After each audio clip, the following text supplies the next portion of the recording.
नमस्कार। आज हम वैसे साहसी लड़की से बातचीत करेंगे जो कई लोगों का सपना होता है और होंगे भी। भारत की हिमाचल प्रदेश राज्य में स्थित माउंटेन यूनम हिमालय पर्वत के नाम से प्रसिद्ध है। पर्वत ऊंचाई के साथ स्थान से लोकप्रिय और पर्वतारोहण स्थल है और यह पर्वत की ऊंचाई 6150 मीटर तक है। तो कहते हैं ना कि मंजिल उन्हें ही मिलती है जिनकी सपनों में जान होती है। पंखों से कुछ नहीं होता है साहब, हौसलों से उड़ान होती है। तो अभी हम मौजूद हैं बिहार के मुंगेर ज़िले के अंतर्गत बरियारपुर प्रखंड में। तो यहाँ की एक बेटी ने 6150 मीटर की ऊंचाई के शिखर पर अपने देश का झंडा लहरा दी है। आजकल की दौर में देखा जाए तो लड़कियाँ ज़्यादातर अपना समय फेसबुक, इंस्टाग्राम, इंटरटेनमेंट पर व्यतीत करती है, लेकिन यहाँ की बेटी अपनी काबिलियत दिखाई है। तो चलिए आज मैं उनसे रूबरू होता हूं और उन्हीं के मुख से जानते हैं उनके लाइफ की जर्नी को। हमारे स्पेशल इंडिया न्यूज़ चैनल में आपका स्वागत। धन्यवाद। सबसे पहले मैं आपका नाम जानना चाहेंगे। मेरा पूरा नाम सृष्टि श्री है। आपके पिताजी क्या करते हैं? मेरे पिताजी का नाम श्री अरविंद कुमार है और वो गवर्नमेंट टीचर है यहाँ। सबसे पहले मेरा सवाल यह है कि आपकी जो शिक्षा है अभी कहाँ तक पूरी हुई है और आपकी प्राथमिक शिक्षा कहाँ तक है, कहाँ से शुरुआत हुई थी? अभी मैं ग्रेजुएट हो चुकी हूँ बनारस हिंदू यूनिवर्सिटी से ही और मेरा ऑनर्स इकोनॉमिक्स रहा है। और मेरी प्राथमिक शिक्षा यहीं जहाँ मेरे अभी पिताजी पढ़ा रहे हैं फ़िलहाल, वहीं से स्टार्ट हुई है। फिर आगे जाकर जमालपुर के संत माइकल में हुई है और फिर आगे 10th के बाद मैं फिर बनारस ही प्रॉपर वहाँ बनारस हिंदू यूनिवर्सिटी से ही आगे की शिक्षा प्राप्त करी है। माउंट यूनम हिमालय पर्वत पर चढ़ने का सपना, इसको आप कैसे सोच रहे थे और ये आपके मन में कब से विचार आ रहा था? ऐसा कोई एग्जैक्ट पॉइंट तो नहीं है जो कि मैं बता पाऊँ या कोई कहानी हो कि उस वक्त से मुझे आया कि मुझे पर्वतों में रुचि है। बट लेकिन हाँ, एक चीज़ थी, जब मैंने यूनिवर्सिटी ज्वाइन किया था BHU, तो वहाँ मैंने सुना था कि UMC करके एक सेंटर है, यूनिवर्सिटी माउंटेनियरिंग सेंटर। तो वहाँ पे पर्वत को लेकर थोड़ी बहुत चाह हमेशा से रही है, बचपन से रही है। और मेरे बड़े भाई को भी हमेशा ही उसमें इंटरेस्ट रहा है, तो उनसे कहीं ना कहीं वो चीज़ मुझ में भी आई है। और पर्वत चढ़ना, उसको देखना, उसकी खूबसूरती को सराहना, ये चीज़ काफ़ी रहा है, हमेशा से ही रहा है। तो वहाँ एक मौका मुझे मिला और वो मौका मैंने प्राप्त करा। हिमालय पर्वत पर चढ़ने के टाइम पर या फिर आप घर से जब चढ़ने के लिए जा रही थी तो आपके घर से किस प्रकार आपके ऊपर सहयोग था? बिल्कुल। शुरुआत में जैसे किसी के भी पेरेंट्स घबराएंगे कि हाँ, इतनी मुश्किल है, कहाँ जाओगी, बहुत ठंड होगी, कैसे करोगी। लेकिन जब ठाना था, बहुत मनाया कि नहीं नहीं, सब कुछ सही रहेगा, मेडिकल टीम हमारे साथ जाएगी और लोग भी ट्रेंड थे। और ऐसा नहीं था कि घर से मैं जा रही थी, वहाँ पर 4 महीने की ट्रेनिंग हुई थी और वहीं से ही हम लोग आगे के लिए रवाना कर गए थे। तो जाना मुश्किल था, लेकिन जब हम लोग वहाँ पहुँचे तो घर से एक अलग ही माहौल, जो मुझे शायद कभी इससे पहले मैंने एक्सपीरियंस नहीं किया था, एक अलग ही सपोर्ट मिला था। ना सिर्फ मेरे मम्मी पापा, लेकिन मेरे भाई, मेरे चाचा, मेरे चाची, मेरे और भी कज़न्स, बड़े पापा, बुआ, फूफा, सब ने ही बेहद सपोर्ट किया। हर जगह मेरी स्टोरी दिख रही थी और हर जगह से मुझे मैसेजेस आ रहे थे कि अपना ध्यान रखना, ऑल द बेस्ट, आगे के लिए अच्छे से करना। तो हाँ, घर से काफ़ी सपोर्ट रहा है और उनके बिना तो शायद ये संभव नहीं हो पाता। तो हाँ, जैसे कि आपने कई बार सवाल में कहे कि ट्रेनिंग हुई थी और वैसे कई जनता के भी सवाल होंगे मन में कि आपका माउंट पर्वत पर चढ़ने से पहले आपकी सिलेक्शन की क्या प्रक्रिया रही है? सिलेक्शन की प्रक्रिया काफ़ी लंबी रही है, क्योंकि जो ये UMC है, यूनिवर्सिटी माउंटेनियरिंग सेंटर, ये 2 कोर्सेज़ प्रोवाइड करता है। पहला है आपका प्राइमरी, दूसरा आपका एडवांस कोर्स है। प्राइमरी जो है हमारे 3 महीने का था और एडवांस भी 3 महीने का था। तो प्राइमरी में 50 लड़के और 50 लड़कियां सेलेक्ट हुई थी, जिसमें कि हमें एक रिटन टेस्ट देना पड़ा था और एक फिज़िकल देना था कि 10 मिनट तक आपको राउंड लगाना है, चक्कर लगाना है एक फील्ड का। तो एक वो था। और जो बच्चे प्राइमरी में सेलेक्ट हो चुके हैं, सिर्फ वही एलिजिबल थे हमारे एडवांस कोर्स के लिए। So we had to do 3 month courses for the primary. फिर उसके लिए हमने एडवांस के लिए फॉर्म फिल करा और एडवांस के लिए 3-4 चीज़ें थी, 3-4 पड़ाव थे जो हमें पार करने थे। पहला हमारा जो था वो रिटन था, फिर फिज़िकल, फिर हमारा इंटरव्यू और फिर था हमारा नॉट का टेस्ट कि नॉट आप कौन कौन से मार सकते हो, कौन कौन से जानते हो। तो इन चारों परीक्षाओं को पार करके फिर जाकर कहीं हमारा सिलेक्शन हुआ था, जिसमें कि 50 लड़के और 50 लड़कियों में 6 लड़के और 6 लड़कियाँ ही सेलेक्ट होनी थी। तो फिर सारे एग्ज़ाम के बाद बाद वो सिलेक्शन जो है वो पूरा ही पूरा हुआ और उसके बाद फिर मेरा भी सिलेक्शन हुआ उसी के थ्रू। सो हाँ। 6150 मीटर की ऊंचाई पर चढ़ने के समय किन किन बातों को विशेष रूप से मन में ध्यान रख कर के जो है अपना सफ़र को तय करते थे? अगर हम किसी भी सामान्य इंसान के नज़रिए से देखें तो वो इस बात का ध्यान दे कि हम थके ना या फिर हम कहीं रुके ना, ये सारी चीज़ें। लेकिन हमें पहले ही बता दिया गया था कि क्या चीज़ें हैं और क्या चीज़ें नहीं हैं।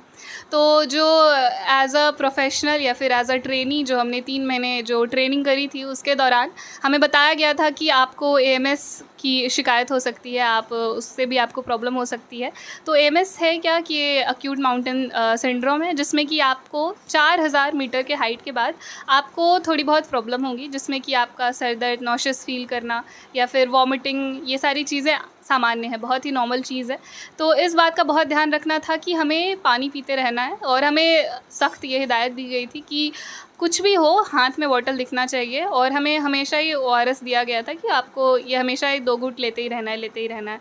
तो पानी पीना और अपने ब्रीदिंग में कंट्रोल रखना, अगर जहाँ भी मौका मिले आपको, अगर हम 10 मिनट के लिए रेस्ट ले रहे हैं तो आप वहाँ पे मेडिटेट करो, ब्रीदिंग एक्सरसाइज करो।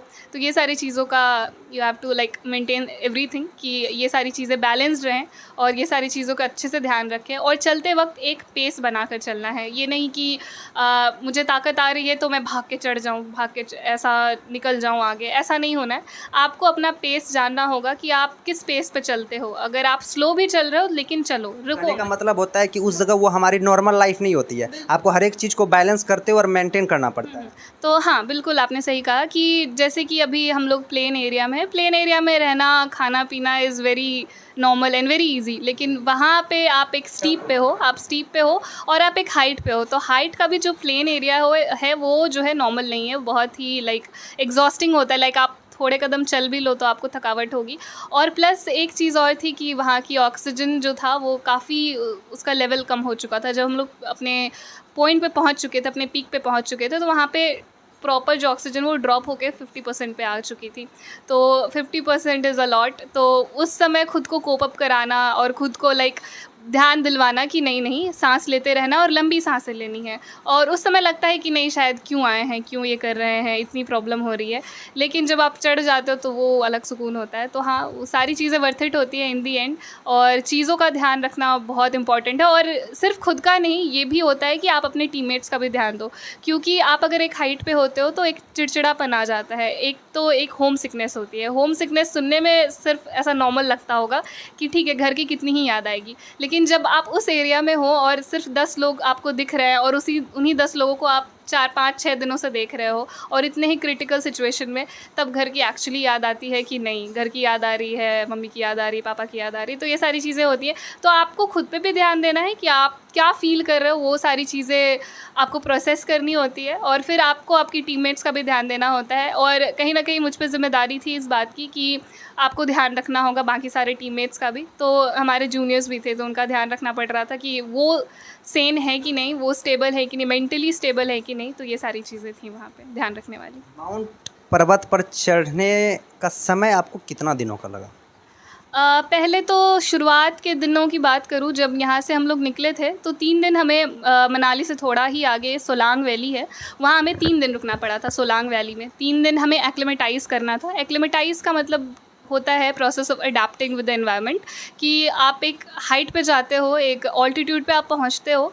तो जैसा कि मैंने पहले बताया कि नॉर्मल नहीं है वहाँ चीज़ें। आपका बॉडी जब एक्सपोज होता है नई चीज़ों में, क्योंकि हम लोग बनारस से गए थे और बनारस का टेम्परेचर उसमें 45 डिग्रीज़ आराम से हो जा रहा था, इवन कि 48 के आसपास भी वारी कर रहा था वो।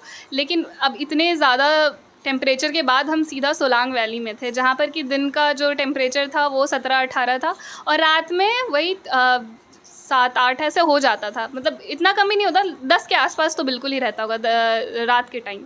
तो उस समय क्या था कि अब अचानक से ये टेम्परेचर शिफ्ट होना, तो उसके लिए होता है कि आप एक्लिमेटाइज़ करो कि इन्वायरमेंट के साथ साथ अपने बॉडी को उस अनुसार आप ढालो। तो उस चीज़ में हमें 3 दिन तक वहीं पे सोलांग वैली में हमारा टेंट लगा हुआ था। हम लोग टेंट में शुरू से ही टेंट में ही रहे, 10 दिन तक हम लोग टेंट में ही हमने जो भी था हमारा हमने वो किया। तो 3 दिन हम लोग सोलांग में थे। दूसरे तीसरे दिन हमें एक्लिमेटाइजेशन वॉक पे ले जाया गया, जिसमें ये होता है कि आप एक एक हाइट पे आप जाते हो और उस हाइट पे थोड़ा देर अपना थोड़े टाइम तक आप वहाँ पे सांस लेते हो खुलकर, लाइक अच्छे से उस एनवायरनमेंट को देखते हो और जीते हो कि अब हम यहाँ पे हैं। अपने बॉडी को वो चीज़ रियलाइज़ करानी होती है कि अब आप एक हाइट पे हो, आप बनारस में नहीं हो, अब आपको यहाँ पे फील करना है कि आप इस जगह पे पहुँच चुके हो। एग्जैक्टली तो वो चीज़ें जो हैं, इसी को आप अगर माउंटेनियरिंग टर्म में कहें तो एक्लिमेटाइजेशन कहते हैं। तो हम लोगों का वो एक्लिमेटाइजेशन वॉक भी हुआ, हम एक हाइट पे भी गए, वहाँ पर हमें मेडिटेट भी कराया गया एंड देन हम वापस अपने टेंट में आ गए थे और चौथे दिन हम लोग भरतपुर के लिए निकले थे। और भरतपुर जो था वो हमारा बेस कैंप था। भरतपुर से हमें मेन चढ़ाई स्टार्ट करनी थी। तो ये चौथा दिन था कि हम लोग भरतपुर पहुंच चुके थे और भरतपुर की कंडीशन काफ़ी ख़राब थी क्योंकि वो सोलांग वैली से काफ़ी डिफरेंट था, क्योंकि हम लद्दाख के रीजन को पार करते हुए लद्दाख और हिमाचल के बॉर्डर के आसपास कहीं थे और माउंट यूनम हमें अपने बेस कैंप से प्रॉपर दिख रहा था। तो हमें भरतपुर, चौथे दिन हम भरतपुर पहुँचे थे और चौथे दिन पहुँच के भी हम लोग इतने एग्जॉस्ट हो चुके थे लाइक कि हमें बस सोना था, कि कुछ और नहीं हो पाएगा, हमारा बॉडी पूरा थक चुका है, हमें सोना। लेकिन हमें रेस्ट नहीं करने दिया गया। हमें कहा गया कि नहीं, you don't have to rest, you have to walk और अपने बॉडी को जितना हो सके उतना और थकाओ इस इन्वायरमेंट में। अभी तो तुम थक चुके हो लेकिन अभी इस इन्वायरमेंट में तुम्हें थोड़ा और वर्कआउट करने की ज़रूरत है। और फिर 5वें दिन फिर हम लोग फाइनल चढ़ाई के लिए जब हम लोग स्टार्ट किए थे, करा था हमने, तो 7 to 8 आवर्स हमें लग गया था वो कवर करने में। लेकिन 7 to 8 आवर्स हमने पूरी ही जान लगा दी थी कि कैसे भी करके हमें पहुंचना तो है ही। और हमारा जो बैकपैक था ऑब्वियसली वो बहुत भारी था, क्योंकि हमारा स्नो बूट्स, क्रैम्पॉन्स और हमारा जो भी सामान था वो सारी चीज़ें हमें लेके जानी थी। और खाने की चीज़ें वैसे तो बहुत कम रखनी होती है लेकिन फिर भी वो हमें ले जाना पड़ा था। और फिर जब डिसेंड हुआ हमारा, जब हम लोग ऊपर से नीचे की तरफ लौट रहे थे, तो उस समय भी हमें काफ़ी ध्यान रखना पड़ा था। तो ओवरऑल हमारा काफ़ी टाइम इसी सारी चीज़ों में लग गया था, क्योंकि ये हमारा फर्स्ट एक्सपीडिशन भी था, तो थोड़ी बहुत मेहनत तो हमें भी लगी और टाइम हमारा भी गया। उतरते वक्त भी बहुत मुश्किलों का सामना करना पड़ा, but in the end it all happened. So या आपके सफ़र के दौरान आपके साथ और कितने सदस्य मौजूद थे? मेरे साथ साथ जैसा कि मैंने शुरू में ही बताया, एडवांस में 6 लड़के और 6 लड़कियां, तो टोटल हम लोग 12 लोग थे। और हमारे साथ जो बनारस से आए हुए थे 2 हमारे इंस्ट्रक्टर थे, जिसमें कि एक बलराम सर और शिव सर। बलराम सर जो हैं वो हमारे प्योर टूर गाइड थे। टूर गाइड तो नहीं कहेंगे, हमारे शुरू से ही जो गुरु आप कह सकते हो, इंस्ट्रक्टर कह सकते हो, कि हमारा सब कुछ जानना, किस में कितनी स्ट्रेंथ है, वो हमारे साथ दौरा करते थे हमारे पूरे ट्रेनिंग के दौरान। तो वो शुरू से ही हमारे साथ रहे। प्राइमरी कोर्स में भी थियोरी से लेकर प्रैक्टिकल सब कुछ उन्होंने ही कराया है, तो वो हमें अच्छे से जानते थे, वो थे हमारे साथ। और हमारे शिव सर थे, जो कि मोस्टली उनका फाइनेंस का काम था, फाइनेंस डिपार्टमेंट था उनका, तो फाइनेंस की चीज़ें वो देखते थे। और तीसरे एक और जो कि उन्होंने हमें दिल्ली में ज्वाइन करा था, वो हमारे सीनियर थे, अभिनव भैया। तो वो एक्चुअली अभी प्रॉपर ट्रैक गाइड हैं, वो अभी उनमें ही अपना करियर उन्होंने ढूंढ लिया है। तो वो थे, तो उन सब वो उन लोग की वजह से काफ़ी आसान पड़ा था। और फिर जब हम लोग फाइनली जब मनाली पहुँचे थे, तो हमारे लोकल गाइड ने हमें ज्वाइन किया था, जहाँ से कि जिग्नेश भैया और डैनिश भैया, इन दोनों ने काफ़ी मदद करा और चीज़ों को जानने और चीज़ों में ढलने में भी काफ़ी उनकी जो है वो हेल्प लगी है और काफ़ी हेल्पफुल रहे हैं वो। तो हम लोग सारे लोग इतने लोग पहुँचे थे। और मनाली के जो वहाँ से वहाँ के ओरिजिन के थे, जो 14 साल से इस काम में लगे थे, गोपाल सर मुझे याद है, वो भी थे। वो फाइनली हमारे साथ, उन्होंने भी ज्वाइन करा था भरतपुर में, 3 दिन मनाली में वो नहीं थे। तो ये सारे लोग थे। और स्टूडेंट की बात करूँ तो 12 स्टूडेंट मैंने बताया था, जिसमें कि 12 लोगों के जो है रोल्स असाइंड थे, तो सबको पता था कि सबको क्या काम दिया गया है और उन्हें क्या करना है। तो इतने सारे लोग थे हमारे साथ। आपके और आपके टीम को चढ़ते समय या फिर सफ़र के दौरान वैसी कोई मुश्किलें भी आई थी जिससे कि लगा था कि नहीं, अब मैं नहीं चढ़ पाऊँगी? बिल्कुल, मुश्किलों के बारे में बोलूँ तो मैं बोलती रह सकती हूँ, बहुत ज़्यादा बोलती रह सकती हूँ। मुश्किलें बहुत आई थी, क्योंकि वही चीज़ है कि अगर चढ़ने का होता तो कोई भी चढ़ सकता था, बिल्कुल। तो लेकिन चढ़ना संभव नहीं है, लाइक कोई भी नॉर्मल इंसान, अगर आप मुझे ही देख लो तो लगेगा कि हाँ बहुत कमसिन सी है, कि क्या पता चढ़ पाएगी नहीं चढ़ पाएगी। और माउंटेनियरिंग एक ऐसा चीज़ है लाइक कि अगर आप कोई जिम में वर्कआउट करता है तो शायद वो भी माउंटेन्स ना चढ़ पाए, क्योंकि it's not about the strength only, you have to maintain the balance, the stability in your mind. वो सारी चीज़ों का ध्यान रखते हुए आपको जाना होता है। बिल्कुल फोकस सारी चीज़ें हैं, वो सारी चीज़ें हैं। It's not all about the stamina, of course stamina plays a big role, but it's not all about the stamina. और इसके अलावा बहुत सारी चीज़ें हैं जिसका आपको ध्यान रखना पड़ता है, और ये सारी चीज़ें ही ट्रेनिंग में वो सारी चीज़ें सिखाई जाती है। तो अगर हम मुश्किलों की बात करें, कमिंग टू द पॉइंट, मुश्किल सबसे पहले जो है वो भरतपुर में ही हमें हुई, क्योंकि वहाँ का जो हमारा ऑल्टीट्यूड था वो 4000 था, और 4000 ही एक एरिया है, लाइक एक ऑल्टीट्यूड है जिसमें कि आपको एक्लिमेटाइजेशन होना पड़ता है। उस समय से आपको AMS हिट करेगा, एक्यूट माउंटेन सिंड्रोम, जिसके बारे में मैंने बात करी। तो वहाँ पहुँचते ही बस 2 घंटे के अंदर ही मेरे टीममेट्स, 4-5 टीममेट्स ऐसे थे जिनको उल्टियाँ स्टार्ट हो गई थी। उन पे प्रॉपर दिख रहा था कि अच्छा हम लोग इस एरिया में आ गए, अब हमें ध्यान देना है। और भरतपुर में जो हमारा टेंट लगा था, 4-5 टेंट लगे थे हमारे, एक टेंट में 3 लोग रह रहे थे। तो उस टेंट बीच में लगा हुआ है, और हम लोग प्रॉपर सराउंडेड है मैसिव माउंटेन से, जो कि वाइट कैप्ड है प्रॉपर, क्योंकि उसमें प्रॉपर स्नो है, उसमें कुछ दिख नहीं रहा है। और उस एरिया को ही कोल्ड डेजर्ट कहा जाता है, तो एक भी वेजिटेशन हमें दिखने को मिल नहीं रही थी। प्रॉपर हमें सिर्फ चट्टान दिख रहा है या तो बर्फ़ ही दिख रहा है, बस यही सारी चीज़ें। तो 2-3 घंटे में ही सबकी हालत ख़राब हो गई। वो सारी चीज़ें दिख रही थी हमें, प्रॉपर बोला जा रहा है पानी पीते रहो, एक्लिमेटाइजेशन वॉक पे जाओ, शरीर को हिलाते डुलाते रहो, लेकिन पानी पीना भी बहुत मुश्किल हो जा रहा था वहाँ पे, क्योंकि अगर हम लोग कुछ भी पी या खा रहे थे तो वो सारा ही बाहर आ जा रहा था। तो हमें बहुत दिक्कत हुई थी वो पहली रात जब बीती थी, और ठंड भी उतनी ही थी, क्योंकि दिन में पता नहीं चल रहा था। हम दिन में पहुँचे थे 3-4 बजे के अराउंड, और फिर जैसे ही 6-7 बजा और ऐसा शाम ढलने लग गई थी, तो ठंड बहुत तेज़ बढ़ गई थी। इतनी तेज़ ठंड थी कि एक टाइम पे लग रहा था कि अब टेंट निकल जाएगा, क्योंकि प्रॉपर हवा बहुत तेज़ बह रही थी, और इतनी ठंड, और AMS का होना, सबका ही सर दर्द होना। 12 के 12 टीममेट्स थे हम लोग, 12 के 12 सब लोगों के ही सर में दर्द था, कि कोई ऐसा नहीं था जिसके सर में दर्द नहीं था। और मुझे भी अराउंड 12-1-2 बजे के अराउंड रात को मुझे भी ऐसा सर दर्द प्रॉपर होने लग गया था कि हाँ अब पता चल रहा है कि हम लोग एक हाइट पे हैं। और कहीं ना कहीं हमसे ज़्यादा हमारे इंस्ट्रक्टर को ज़्यादा शायद वो परेशानी का सामना करना पड़ा, क्योंकि उन दोनों को मोशन सिकनेस भी था, तो वो through the way they were puking, so उनको ज़्यादा प्रॉब्लम हुई थी। लेकिन अब इंस्ट्रक्टर थे तो उन्होंने संभाल लिया था वो सारी चीज़ें, वो कहने की हैं। फिर रात के वक्त मुझे याद है कि ब्रीदिंग प्रॉब्लम हो गई थी मेरी। एक जूनियर है जो मेरे टेंट में ही थी, she was crying and saying कि मुझे घर जाना है, और कैसे भी करके मुझे मम्मी के पास लेकर जाओ, मुझे अपने फैमिली के पास जाना है। तो लाइक उस समय लग रहा था कि हाँ अब ध्यान रखने की ज़रूरत है। और हमेशा एक दूसरे के टेंट से आवाज़ आ रही थी कि इफ़ यू आर ओके और नॉट, और सब लोग एक दूसरे को मेक श्योर कर रहे थे कि आप सही हो, आप ठीक हो कि नहीं हो। तो ये सब चीज़ें, जब वो सिचुएशन आता था तो आप उनको हैंडल करते थे और उसको एक प्रेरणा देते थे, क्योंकि आपकी टीम को ऐसा कोई डिमोटिवेट ना हो जाए, उसे मोटिवेशन देने की उस समय सख्त ज़रूरत होती होगी। बिल्कुल, और हमें हमारे ट्रेनिंग के दौरान ही ये सारी चीज़ें सिखाई गई थी कि अपने साथ साथ दूसरों का ध्यान देना है। और ये एक कोट भी है कि mountaineering is a team game. अगर टीम नहीं है तो फिर आप खुद सर्वाइव नहीं कर पाओगे, टीम रहेगी तभी आप जा पाओगे। आप ऐसा नहीं कि आप अकेले किसी दिन आपने सोचा कि माउंट यूनम आपको फतेह करना है और आप निकल पड़े, ऐसा नहीं हो सकता। आपको प्रॉपर प्लानिंग की ज़रूरत है, आपको आपकी टीम की ज़रूरत है। तो टीम का सही होना ही आप जो है आप सक्सेस कर सकते हो, सक्सेसफुल हो सकते हो वहाँ पे। तो वहाँ पे बहुत ध्यान रखते थे हम लोग, और जो सारी चीज़ें हमारे पास, दवाइयाँ थी, वो सारी चीज़ें हमारे पास, एक प्रॉपर मेडिकल ऑफिसर था हमारे टीम में से, तो वो सारी चीज़ों का ये भी ध्यान रखना पड़ता था, किसी को किसी चीज़ की प्रॉब्लम ना हो। और ये पहली रात की बात थी जिसमें कि हम लोग सिर्फ 1.5 से 2 घंटे ही सो पाए थे, क्योंकि हालत इतनी ख़राब थी, कोई नहीं सो पाया था। नेक्स्ट सुबह जब हम लोग निकले थे चढ़ाई करने के लिए, तो मुझे याद है कि चढ़ने का तो चढ़ चुके थे, और बीच में प्रॉब्लम हुई थी, आइस पैचेस भी थे, बीच में बर्फ़ भी आए, और उसमें चढ़ना बहुत मुश्किल था क्योंकि पैर फिसल रहे थे, और हमारे पास स्नो बूट्स उस वक्त तक नहीं प्रोवाइड किए गए थे, तो फिसल रहे थे, तो प्रॉपर हम लोग गिर जा रहे थे, और हमारे हाथ में ग्लव्स नहीं थे, तो वो हाथ पे लग रहा था बर्फ़। और वहाँ के बर्फ़ और नॉर्मल बर्फ़, अगर हम लोग यहाँ फ्रिज का बर्फ़ देखें तो बहुत डिफरेंट है।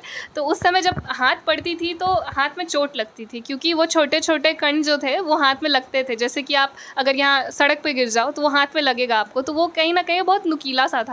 तो मुझे याद है उस वक्त भी हमारी जो मेडिकल ऑफिसर थी उसके हाथ में बहुत तेज़ सेंसेशन होने लग गया था through out the descending process. तो उस वक्त उसके हाथ लाल हो गए थे और वो बहुत कांपने लग गई थी, और मैं उसको बार बार कह रही थी पत्थर पे हाथ रखो, क्योंकि पत्थर थोड़ा सा गर्म था। तो मैं बार बार कह रही पत्थर पे हाथ रखो, उसके हाथ को मैं सहला रही थी कि थोड़ा सा वो गर्म हो जाए, लेकिन वो काफ़ी ज़्यादा घबरा गई थी। लेकिन ठीक है, बाद में वो चीज़ें सॉल्व हो गई नीचे उतरते वक्त।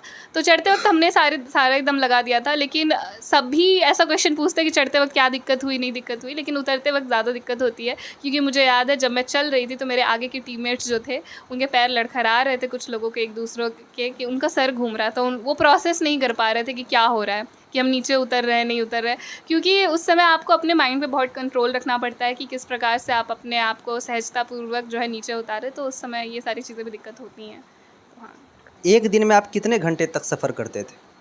1 घंटे में ऐसा नहीं है कि हम लोग लगातार सफ़र करते थे, क्योंकि बहुत सोच समझ कर प्लानिंग करके ये सारी चीज़ें करनी होती थी। जैसे कि हम लोग जिस दिन पहुँचे थे उस दिन हमें बस नॉर्मल वॉकिंग कराई गई थी कि आप जानो आपके आसपास क्या है। नेक्स्ट डे हमें एक प्रॉपर हाइट तक ले जाया गया था, आई गेस 3300 मीटर्स तक लेके जाया गया था, ट्री लाइन के तक। ट्री लाइन क्या होता है कि एक टाइम तक आपको ट्री दिखेगा, मतलब ये मनाली की बात है कि एक टाइम तक आपको ट्री दिखेगा और ट्री लाइन के बाद आपको कोई ट्री नहीं दिखेगा। उसके बाद प्रॉपर मेडो लैंड आपको दिखेगा, सिर्फ एक खाली मैदान, उसके ऊपर आप चढ़ाई करो। तो ट्री लाइन तक हम लोग गए थे जिसकी हाइट 3320 मीटर्स तक की थी, ताकि आप वहाँ तक एक्लेमेटाइज़ कर लो। तो वो वहाँ तक कवर करने में हमें 4-5 घंटे लगे थे, और उसके बाद डिसेंडिंग में 2-3 घंटे, तो वही 8-9 घंटे हम लोग चल लेते थे चढ़ाई, और उतरने को साथ को लेकर हम लोग चले। तो फिर तीसरे दिन की बात करें तो तीसरे दिन हम लोग फिर भरतपुर के लिए निकले थे। अब भरतपुर जैसे एरिया में क्या है कि मनाली फिर भी बेटर है, लेकिन भरतपुर जो है वो बहुत ही ख़राब एरिया है। तो उस जगह के लिए हमें सिर्फ थोड़ा बहुत टहलाया गया, उस दिन हमें कुछ नहीं करवाया गया। फिर चौथे दिन हम लोगों का 6-7 घंटे का वॉक हो गया था सिर्फ चढ़ते वक्त, और उतरते वक्त 2-3 घंटे जो हमें लगे वो भी अलग। तो उतरते वक्त तो सब ही होश खो बैठे थे बिल्कुल ही, क्योंकि हम लोग जैसे ही अपने टेंट पहुँचे थे, हम लोग बस टेंट के अंदर भी नहीं जाना चाह रहे थे, बस हम लोग टेंट के बाहर ही बस लेट चुके थे। बस हमें कुछ होश खबर नहीं था कि हम किस पे लेट रहे हैं, क्या है, ज़मीन गंदी है नहीं है, हमें बस लेटना था और हम बस लेट गए थे। ओवरऑल कितना घंटा सफ़र करते थे आप? ओवरऑल वही चीज़ है कि एवरेजली मैं बता सकती हूँ, मैक्सिमम हम लोग आराम से 8-9 घंटे तक पुश कर लेते थे। अगर चढ़ाई चलने की बात करें तो चलना इज़ फिर भी बहुत आसान, लेकिन अगर आप चढ़ाई की बात करो, हाँ चढ़ाई की बात करो कि चढ़ना है उतरना है, तो 8-9 घंटे बहुत मायने रखता है कि 8-9 घंटे पुश करना खुद को, और ख़ुद को बोलते रहना कि नहीं थोड़ा ही बचा है हो जाएगा। तो बिल्कुल मोटिवेट करना, और इवन आपकी हालत ख़राब है लेकिन फिर भी दूसरों को मोटिवेट करना कि नहीं अभी कहाँ, अभी तो थोड़ा और बाकी है, अभी कैसे हम लोग कर सकते हैं, 3 महीने किस लिए ट्रेनिंग करी है हमने। तो एक दूसरे को कहीं ना कहीं वो चीज़ पुश करवाते रहना कि नहीं अभी और करना है। तो 8-9 घंटे हमारा मैक्सिमम था, और अगर हम मिनिमम बात करें तो अगर हम लोग 3 घंटे नहीं चलते थे तो हमें खुद कुछ होने लगता था कि नहीं कुछ तो अधूरा सा है। तो 3 घंटे तो आराम से हम लोग का था कि मिनिमम हमें चलना ही चलना है, नहीं तो हमें रनिंग के लिए भेज देते थे, या एक्सरसाइज करो, ऐसा लेग एक्सरसाइज करो। तो ये सारी चीज़ें थी। 3 घंटे एवरेजली वही 5-6 आवर्स। सफ़र के दौरान आप अपना डाइट किस प्रकार लेते थे? सफ़र के दौरान बात की जाए तो हमें हमारा डाइट बहुत हल्का फुल्का ही रखना था। शुरुआत के 3 दिन जो हमें खाना मिला था वो बहुत ही ज़्यादा लग्जरियस था, मतलब कि सुबह का जो है चाय आप मिस नहीं करते, even though you are not a chai person, but you have to drink that tea, कि आपका बॉडी गर्म रहे। और आपको उस समय वो वैरायटी भी दी गई थी कि अगर आप चाहे तो काढ़ा भी पी सकते हो, आप चाहे तो दूध की चाय पियो, या आप काली चाय पियो, आपको जो आपको मन हो। और सुबह का नाश्ता आप मिस नहीं करते हो, नाश्ता इज़ वेरी इंपॉर्टेंट कि आप मिस नहीं कर सकते हो। लंच में हमें हमेशा ही वेज और नॉन वेज का ऑप्शन रहता था कि आप कुछ भी खा सकते हो, और शाम को सूप मिलता था हमें, एंड देन हमारा डिनर होता था। तो 3-4 दिन का हमारा जो डाइट था वो बहुत ही अच्छा था, लग्जरियस एंड हेवीली था। बिल्कुल वो हैवी था कि आप प्रॉपर, आपको होता है ना कि अभी आपको बहुत मेहनत करनी है, आप खा लो अच्छे से, ऐसा था। फिर चौथे दिन से ऐसा हो गया कि हमें वहाँ भी खाना मिल रहा था, ऐसा नहीं कि बहुत ही हल्का कर दिया गया था, लेकिन नॉर्मल हो गया था। तेल वाला खाना हमें अवॉइड करना था, पनीर अवॉइड करना था, दूध से बनी चीज़ें अवॉइड करनी थी, लेकिन वहाँ खाना हल्का भी मिल रहा था तो हम खा भी नहीं पा रहे थे, क्योंकि वो खाने का मन ही नहीं हो रहा था, जैसा मैंने पहले भी बताया था। और throughout our journey, like जो हम लोग चलना स्टार्ट करते थे तो हमारे पास खाने के नाम पर कुछ नहीं होता होता था, हमें सिर्फ ड्राई फ्रूट्स और चॉकलेट्स, बस ये 2 चीज़ें थी जिनमें कि हमें सर्वाइव करना था, चाहे हमारी जर्नी कितनी लंबी क्यों नहीं होती थी। हमें सुबह-सुबह निकलना होता था 6 बजे के अराउंड, 5-6 बजे के अराउंड, और फिर हमें शाम में अगर वापस आ रहे हैं तो दिन भर हम लोग सिर्फ ड्राई फ्रूट्स और चॉकलेट्स पे ही हम चल सकते थे। क्योंकि अगर हम बीच में हेवी अगर हम लोग लंच करें, बीच में रुक कर पराठा खाएँ या फिर चावल खाएँ, तो वो चलना मुश्किल हो जाएगा, वो शरीर में सुस्ती आ जाती है और आप उतने देर तक रुक कर रेस्ट भी नहीं कर सकते, क्योंकि हम एक पॉइंट पे पहुंचते हैं तो मैक्स टू मैक्स आप हाफ एन आवर रुको and then you have to come back. तो इसीलिए हम लोग ड्राई फ्रूट्स ही था जो था, और पानी, ORS बस। चढ़ते समय आपको उस समय सबसे ज़्यादा अधिक डर किस चीज़ों से लगा, और यदि अगर डर लगा तो वो समय आपको कहाँ से वो हिम्मत मिलती थी कि और अपना पुनः जो है फिर से आप अपना सफ़र को शुरुआत करते थे, और कैसे आप हिम्मत लाते थे? ऐसी बहुत बड़ी कोई डर पर्सनली मुझे कुछ नहीं था कि किसी बात से मुझे डर था कि रास्ते में ये हो गया तो क्या होगा, वो हो गया तो क्या होगा, क्योंकि कुछ चीज़ों के लिए काफ़ी श्योर थी मैं। हाँ, मैं ये मानूंगी कि मतलब कि ट्रेनिंग से पहले अगर मुझसे बात की जाती तो मैं बहुत सारे डर अपने बता देती, लेकिन थ्रू आउट द ट्रेनिंग इतनी अच्छी थी और इतने सेटिस्फाइड थे हम लोग अपने ट्रेनिंग से कि हमें पता था कि इतनी बड़ी कोई प्रॉब्लम नहीं आएगी, और अगर आएगी भी तो शायद मैं नहीं तो मेरे टीममेट्स वो कवर अप कर लेंगे। तो वो इतनी बड़ी डर कुछ नहीं था। डर बस एक ही चीज़ का होता है कि आप बस ठीक से चलो, आप पैर बस मत मुड़वाना, बस यही चीज़ है, क्योंकि वहाँ पे लूज़ रॉक बहुत सारे होते हैं। आप ट्रैकिंग शूज़ में भी हो, लेकिन अगर आपका पैर मुड़ गया तो आपका खेल वहीं ख़त्म हो। ओवरऑल देखा जाए तो हमारे फुट बहुत इस चढ़ते के समय उसको बहुत ज़्यादा मतलब ध्यान रखा जाता है, फुट का ही रोल रहता है शायद। ऐसा नहीं कहूँगी कि सिर्फ फुट का ही रोल होता है, क्योंकि आपका पूरा बॉडी बैलेंस होना भी बहुत ज़रूरी है, क्योंकि बॉडी बैलेंस रहेगा ही नहीं तो आपको पैर कैसे काम करेगा, बिल्कुल। और उस एरिया में, जिस एरिया में हम लोग गए थे, जहाँ बर्फ़ में आपको फिसलन हो रही है, जहाँ पर आप बर्फ़ नहीं है, सिर्फ ज़मीन है, फिर भी फिसलन हो रही है, क्योंकि वहाँ पर लूज़ रॉक्स बहुत सारे हैं, छोटे छोटे पत्थर, बड़े पत्थर, और सारे ढीले पत्थर। ऐसा नहीं कि आपके वो ज़मीन में जुड़े होंगे, सारे ढीले पत्थर। तो उसमें पैर रख के रोल करना इज़ वेरी ईजी, आप आराम से ईजिली आप गिर सकते हो उस पर। तो पूरे बॉडी का बैलेंस बहुत ज़रूरी है, और इसलिए हमें योगा वगैरह करवाया जाता था और मेडिटेशन करवाया जाता था। उस समय वहाँ जाकर हमें पता चला कि इसका फ़ायदा क्या है, नहीं है। तो हाँ, पैर मुड़ना, लेकिन हमें सबसे ज़्यादा वो ध्यान रखना पड़ता था, क्योंकि हम लोग चिल्ला चिल्ला के पीछे से यही बोलते थे, ठीक से चलो, पैर मत मुड़वाना, सब करना, पैर मत मुड़वाना, क्योंकि पैर, अगर आपका पैर ही एंकल ही ट्विस्ट हो गया तो फिर आप आगे नहीं चढ़ पाओगे। हिम्मत वाली बात, जब मुझे सबसे ज़्यादा डीमोटिवेटेड तभी फील होता था जब मेरी सारी एनर्जी चली जाती थी, कि अब तो सांस भी नहीं आ रही, क्योंकि अब तो इतनी थकावट हो गई है कि पैर कहाँ पर हैं, खड़े होने में भी, तो अब चलूँगी कैसे। तो एक टाइम पे ऐसा आता था कि खड़े होने में काँपते थे, लेकिन चलने में वो चढ़ाई हो जाती थी, पता नहीं कैसे। तो हिम्मत वाली बात क्या ही कहूँ मैं, एक सपना था कि हाँ, उस पॉइंट पे तो पहुँचना ही है, उस पॉइंट पे नहीं पहुँचूंगी तो क्या, क्योंकि कॉलेज के डेज़ थे मेरे, लास्ट ईयर चल रहा था मेरा सेमेस्टर एग्ज़ाम भी था और मेरा ये एडवांस का एग्ज़ाम भी था। तो मैंने दोनों तरफ बैलेंस किया था, मैंने बहुत मेहनत करी थी एडवांस के लिए। मुझे लग रहा था कि ये पता नहीं मेरा रैंक भी कितना आएगा, लेकिन कैसे भी करके रैंक भी बहुत अच्छी आ गई थी। मन में चल रहा हाँ बिल्कुल, उस समय यही सारी चीज़ें मन में चल रही थी, और रैंक भी थी कि फ़र्स्ट रैंक आ गई थी उसमें मेरी एग्ज़ामिनेशन में।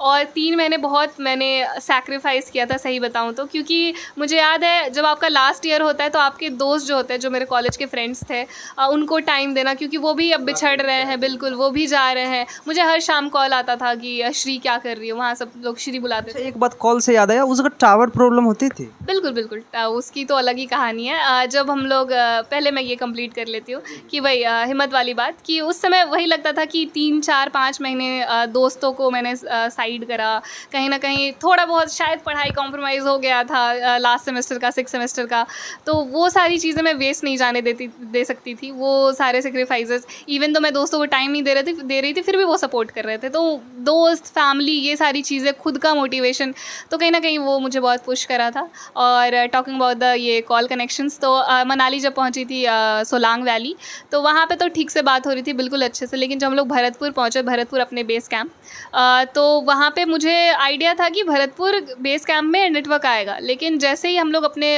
व्हीकल में थे, क्योंकि व्हीकल से हमें जाना था, क्योंकि 200 किलोमीटर के आसपास शायद था वो डिस्टेंस, 200 शायद ज़्यादा है, 140 किलोमीटर, यस 140। तो हमें जाना था, तो रास्ते में हमें बताया गया कि भरतपुर में भी कनेक्शन नहीं रहेगा। तो मुझे फटाक से ये लगा कि अरे यार वहाँ भी कनेक्शन नहीं रहेगा, तो मैंने फटाक से मम्मी को कॉल किया कि मम्मी यहाँ से भी कनेक्शन लॉस्ट हो जाएगा, अब आगे 3-4 दिन कुछ बात नहीं होगी।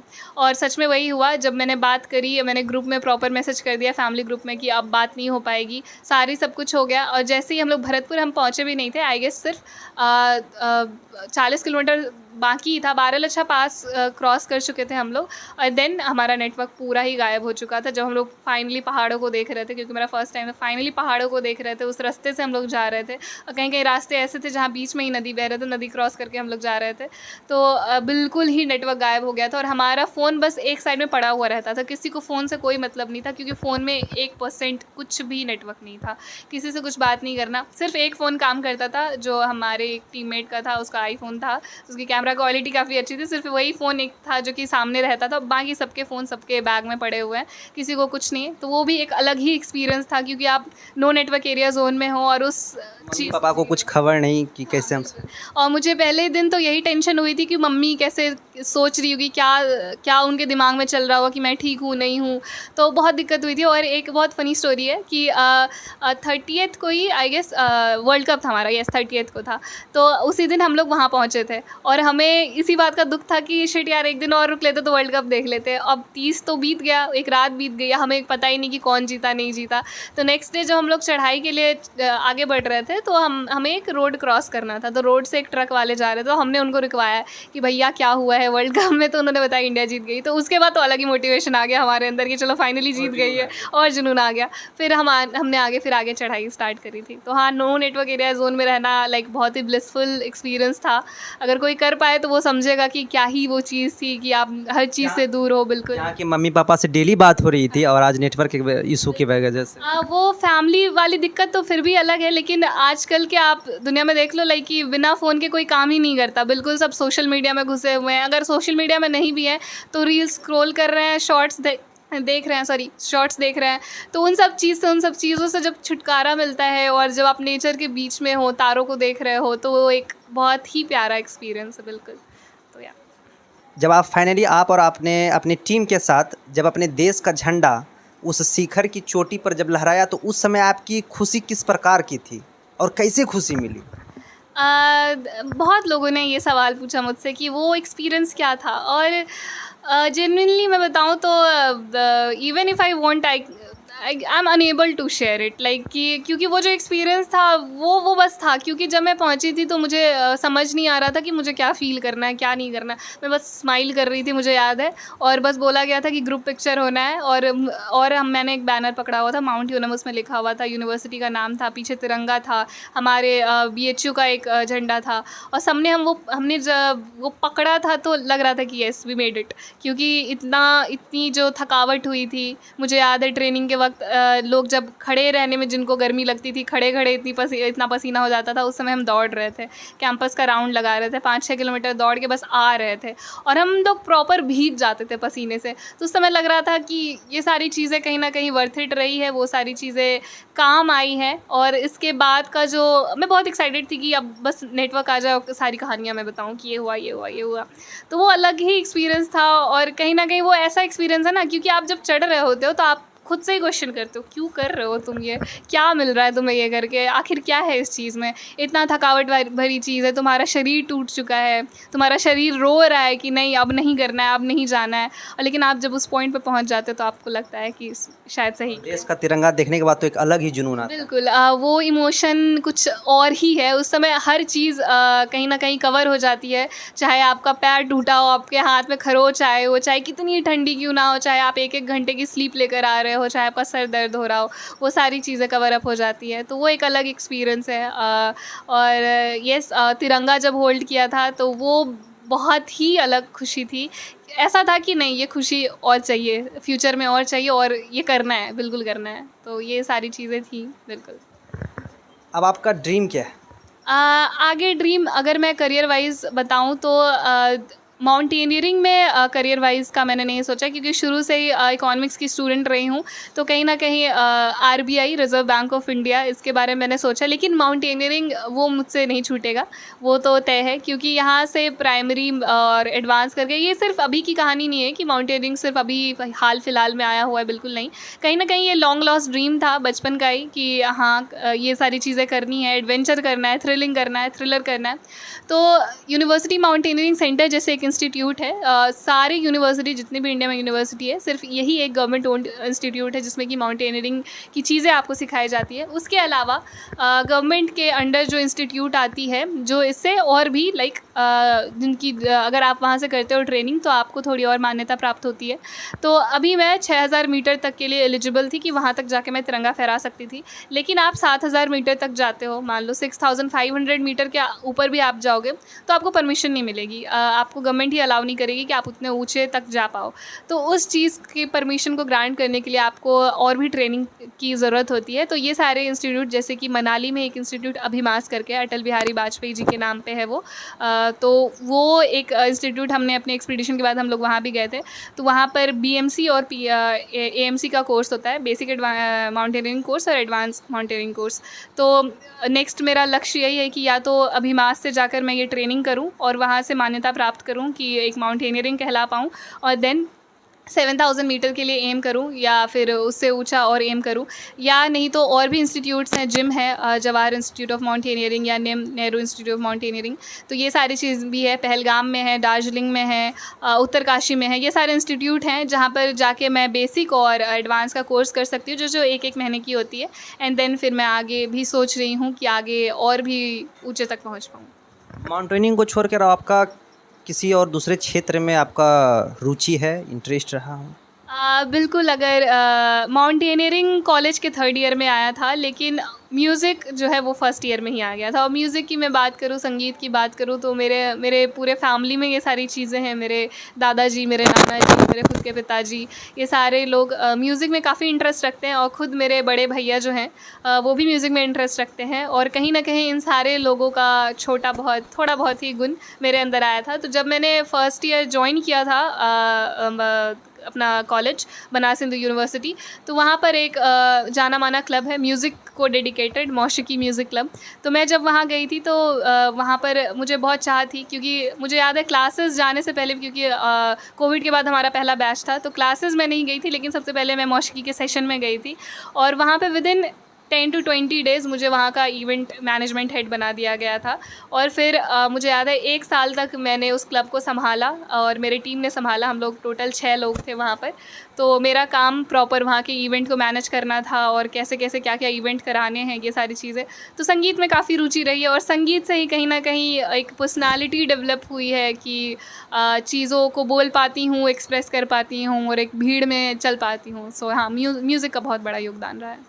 जैसे लोगों का सवाल था, आपने बातचीत के दौरान भी बताए हैं कि उतरने की क्या प्रक्रिया है। मैं चाहता हूं कि उसे आप अलग से बताएं, क्योंकि लोग कहते हैं कि चढ़ने में तो आपको बहुत ही ज़्यादा कठिनों का सामना करना पड़ा होगा, बहुत ही कष्टदायी वो समय रहा होगा, लेकिन आपके उतरने की क्या प्रक्रिया थी? बिल्कुल, डिसेंडिंग के वक्त क्या होती है कि हमें 2 आइस पैचेस को जो है क्रॉस करना था। आइस पैचेस क्या था कि बीच बीच में आइस का प्रॉपर आपको रास्ता मिल रहा था, जिसमें कि स्नो दिख रहे थे। और लाइक पहली बार मैं स्नो देख रही थी, तो मुझे वो एक्साइटमेंट थी नहीं कि वो स्नो देख रही हूँ, मुझे बस था कि ऊपर चढ़ना है कैसे भी करके। तो चढ़ते वक्त तो पैर फिसला ही था। चढ़ने के लिए अलग टेक्निक का यूज़ होता है, जिसमें कि आपको आपका टो जो है वो अंदर की तरफ आपको करना होता है स्नो में, ताकि आपका पैर रहे, ठहरे वहाँ पर और आप आगे वैसे ही चढ़ते रहो। तो अगर डिसेंडिंग की बात करें, उतरने की बात करें, तो डिसेंडिंग के वक्त क्या होती है कि आपको अपने एड़ी जो होती है, पीछे का एरिया जो है, वो नीचे की तरफ आपको पुश करते हुए नीचे उतरना होता है, ताकि आपका बर्फ़ में जो है पैर ना फिसले।